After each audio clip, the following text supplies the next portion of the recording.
At my husband's family engagement party, his sister laughed and said, "If you disappeared tomorrow, no one would even notice." Everyone laughed except me. I raised my glass, smiled, and replied, "Challenge accepted." That same night, I packed my things, cut off all contact, and vanished. 1 year later, they were the ones no one remembered. For 7 years, I'd felt like a ghost in my own marriage, constantly chasing acceptance from a family that never truly wanted me there. I didn't realize how deeply that feeling had settled into my bones until the night it was spoken out loud, wrapped in a joke, at an engagement party. My name is Emil. I'm 34 years old.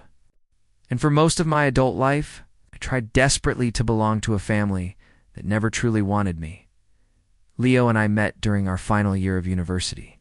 I was studying graphic design, scraping by on freelance jobs and late shifts at a coffee shop near campus. Leo was finishing his business degree with the kind of ease that comes from never having to worry about money. His parents paid for everything: tuition, housing, internships, even his car.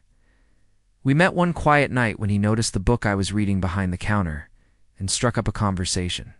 One coffee turned into two. Two turned into hours. And before I knew it, we were inseparable. Our relationship moved fast enough that it felt romantic instead of reckless. Within 3 months, we were spending almost every night together. By graduation, Leo proposed with a ring that cost more than my entire student loan balance. I was completely swept up by his confidence, his certainty, and what I believed was genuine love. When we got married a year later, I honestly thought I wasn't just gaining a husband. I was gaining a family. Leo's family. The Caldwells were everything my own wasn't. They were wealthy, influential, polished, Richard. Leo's father had built a powerful marketing firm from the ground up. Patricia, his mother, managed their social life like a corporate operation. Galas, fundraisers, private dinners, all flawlessly executed. Gregory, Leo's sister, was already rising quickly inside the family business, sharp-tongued and impeccably dressed.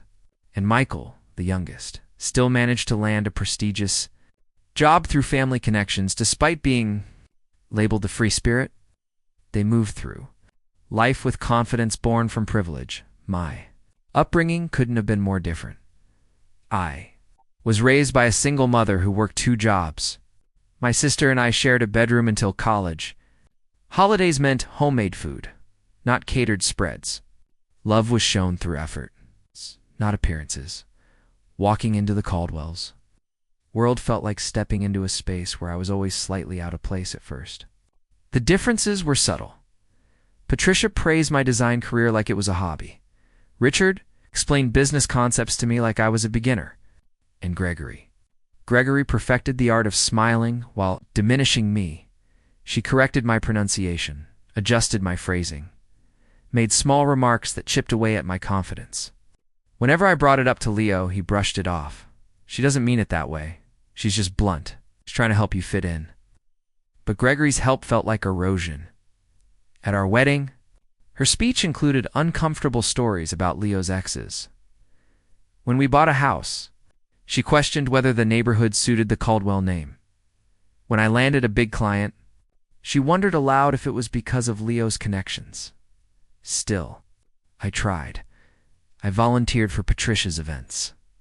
Referred work to Richard's firm. Remembered birthdays. Brought thoughtful gifts. I adjusted how I dressed, how I spoke, how much space I took up. For years. I kept my freelance business alive, building a quiet reputation.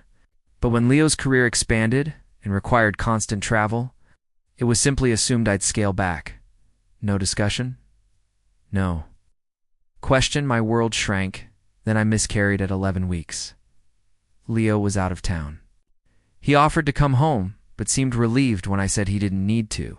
Patricia sent flowers with a note that said, "Perhaps it's for the best, until you're more settled." Gregory suggested stress from trying to maintain my little business might have contributed. Only my sister came to stay with me. She brought soup, sat with me through sleepless nights, let me grieve without commentary. That contrast cracked something inside me, but I buried it. Another disappointment swallowed. By the time the engagement party rolled around, I was already a shadow of myself. The party was for Leo's cousin, hosted, of course, by the Caldwells. It was formal, elegant, a catered affair with champagne flutes and speeches. One of those events where family hierarchy is on full display. I spent hours choosing the right dress, rehearsing polite smiles, reminding myself to stay small and agreeable. When we arrived, the room buzzed with laughter and clinking glasses. Patricia floated from group to group. Richard held court near the bar. Gregory commanded attention effortlessly. I hovered at Leo's side until he was pulled away by business conversations, and then came the moment. We were standing in a small circle of family and friends when Gregory raised her glass and said something about speeches being boring. Laughter followed. Someone joked about long engagements. Then Gregory turned to me, with a smile that never reached her eyes. She said lightly, "You know, if *** Emile disappeared tomorrow, no one would even notice." Laughter exploded around us. Patricia laughed behind her glass. Richard chuckled. Even Leo laughed just a little. The room felt like it tilted. I stood there, heart pounding, heat rushing to my face. 7 years of quiet humiliations crashing together into one crystal-clear realization. I didn't cry. I didn't shout. I didn't storm out. I lifted my champagne glass, met Gregory's eyes, and said calmly, "Challenge accepted." For a split second, the laughter faltered. Gregory blinked. Leo looked confused. Someone changed the subject, and just like that, the moment passed. But something inside me had already left. That night, lying awake beside Leo while he slept soundly, I stared at the ceiling and replayed everything, not just the party, but the entire marriage, I realized. I had spent 7 years trying to earn acceptance from people who had already decided I didn't matter, and in that quiet, dark moment, I made a decision. If I was so easy to forget, I would disappear. Leo fell asleep. Within minutes, he always did. Head turned slightly to the left. One arm flung over the blanket like nothing in the world required his attention. I lay beside him, eyes open, staring at the ceiling fan as it rotated slowly above us. Gregory's voice replayed in my head. If Emile disappeared tomorrow, no one would even notice. The laughter echoed louder than the words themselves. What unsettled me most wasn't what she said. It was how easily everyone agreed. No one defended me. No one looked uncomfortable. No one questioned it, not even my husband. I slipped out of bed just after 2 in the morning. The house was silent. The kind of silence that only exists when a place no longer feels like home. I padded down the hallway into what Leo liked to call our shared office. Though it had long since become storage for his travel bags and paperwork, I opened my laptop. Not emotionally. Not impulsively. Methodically, I searched bank balances, apartment listings, transportation options. I looked at cities where I could disappear without explanation. Seattle came to mind immediately. My sister lived there.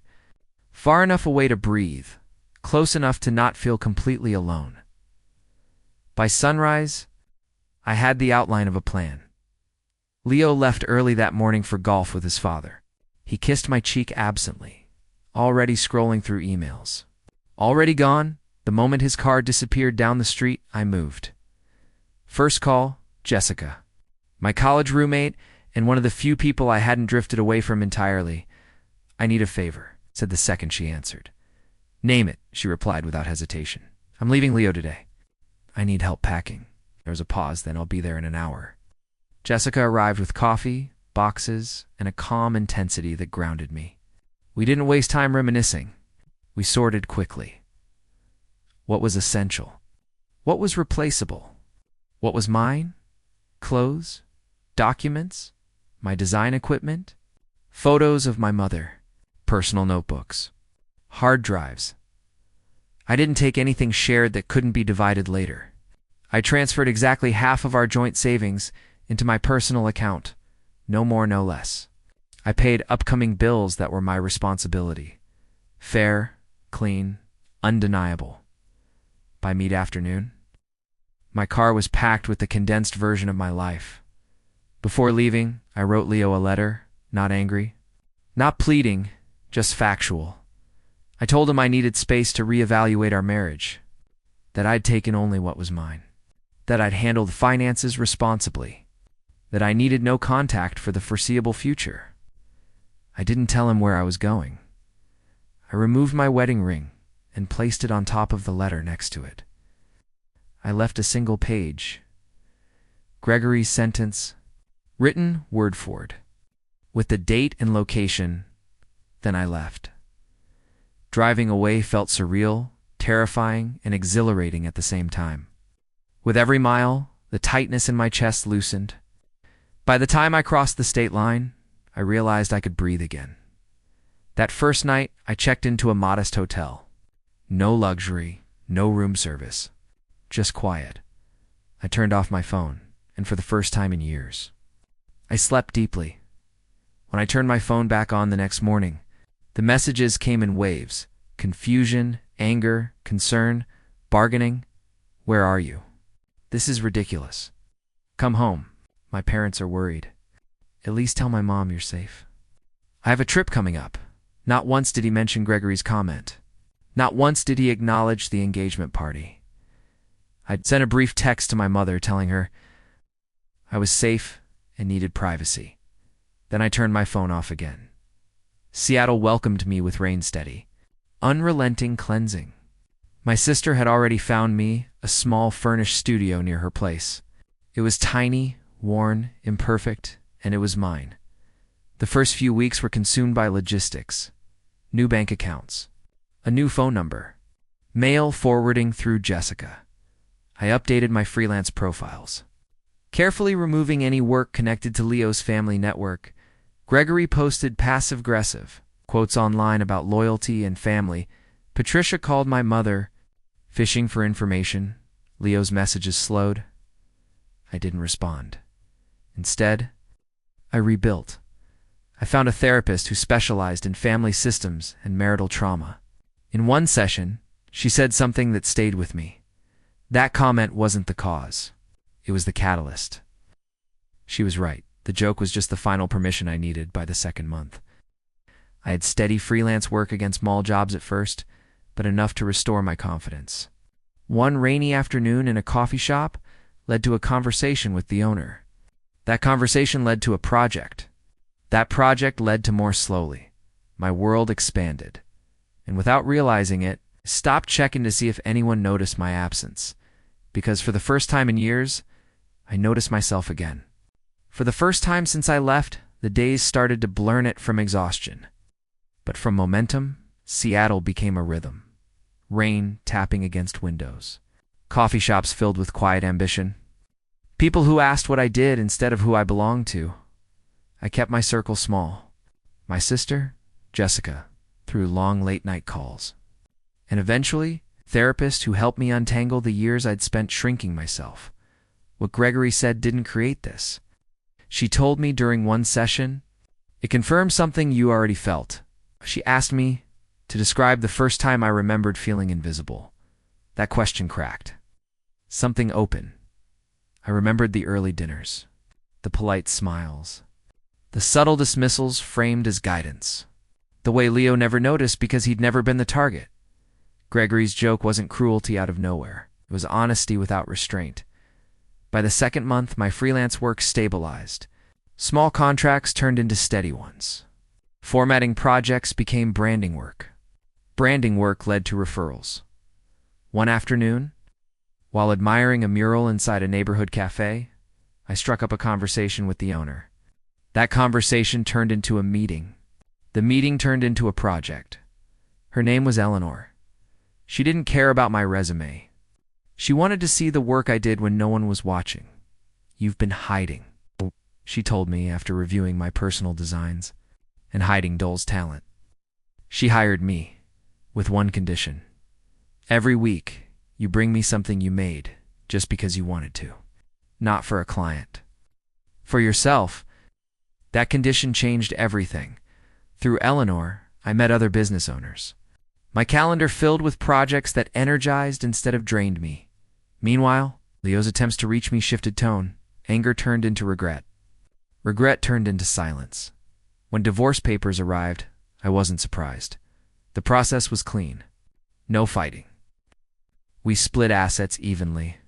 No alimony. No drawn-out negotiations. Leo included a note.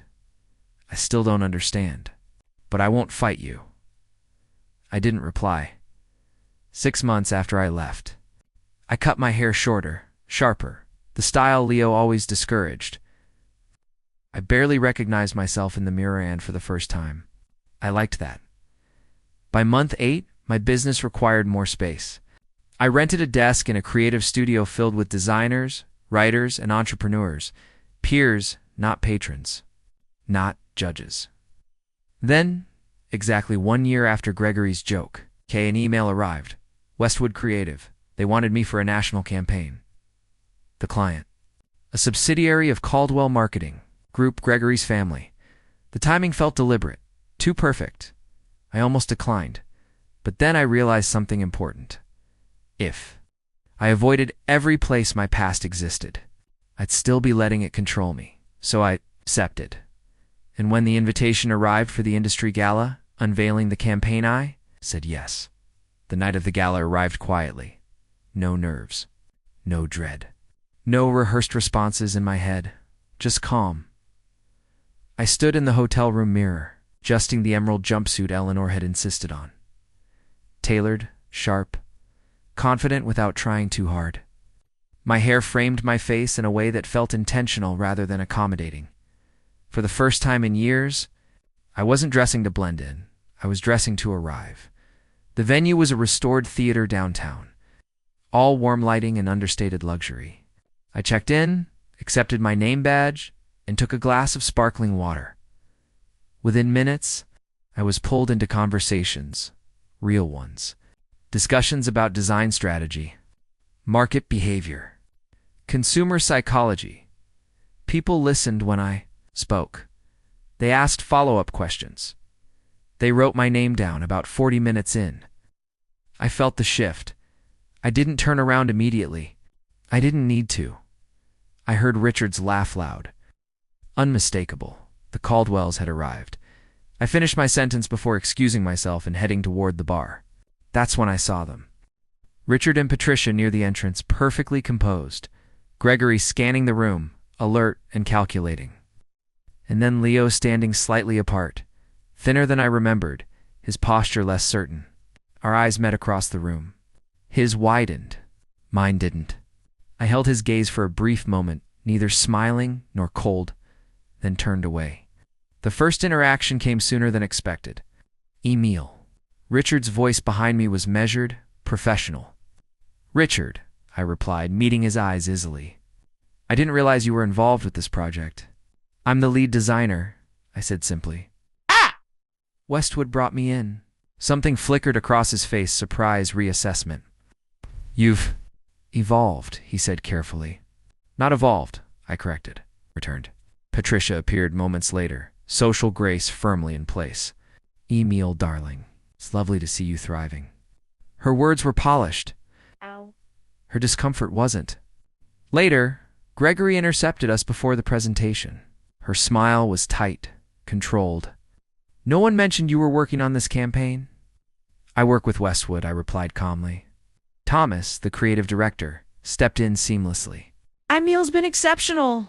Gregory's eyes flicked between us. The presentation began. I took the stage. I spoke clearly, confidently, authentically. From the podium, I saw them all, Richard nodding, Patricia frozen, Gregory unreadable. Leo never looked away. The applause wasn't polite. It was real. Afterward, people crowded around me. Compliments, business cards, opportunities. Then Leo approached. You look good, he said. Thank you. I didn't know you were in Seattle. That was intentional. He nodded. Your presentation was impressive. I've always been talented, I said gently. Tensed, we talked briefly. Honestly. Calmly. He admitted he'd been in therapy.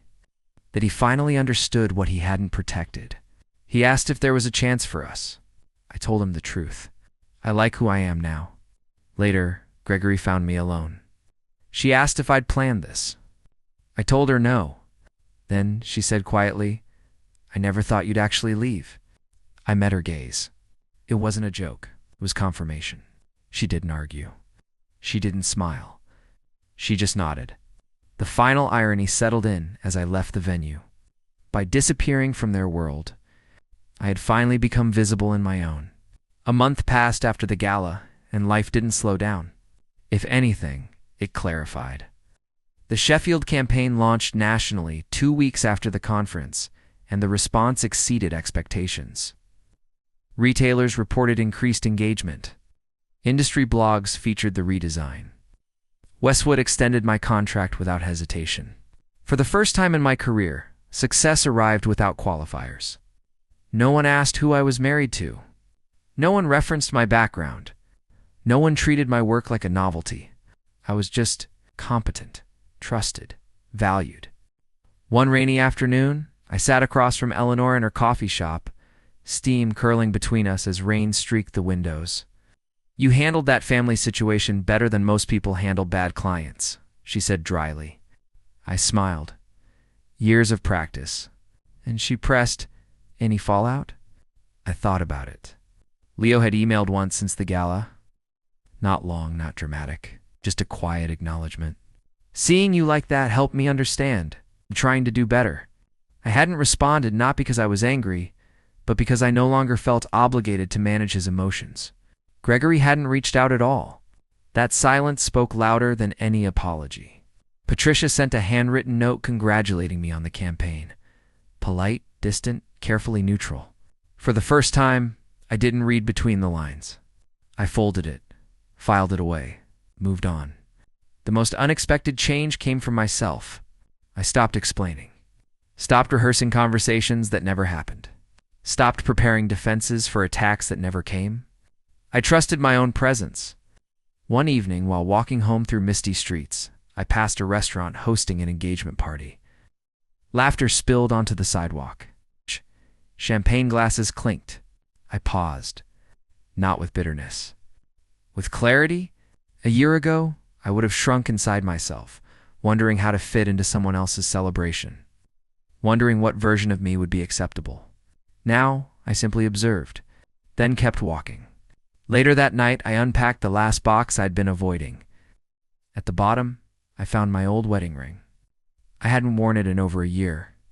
I turned it over once, in my hand, no anger, no nostalgia, then placed it in a small jewelry box and closed the lid. Some things don't need dramatic endings. They just need to be put down. Before bed, I opened my laptop and began sketching a new personal project. No client, no deadline, just curiosity. As I worked, Gregory's words drifted back into my mind. If you disappeared tomorrow, no one would even notice. She'd been right in her world, but she'd been wrong everywhere else. Because disappearing wasn't the end of me. It was the beginning. And this time, I was exactly where I belonged.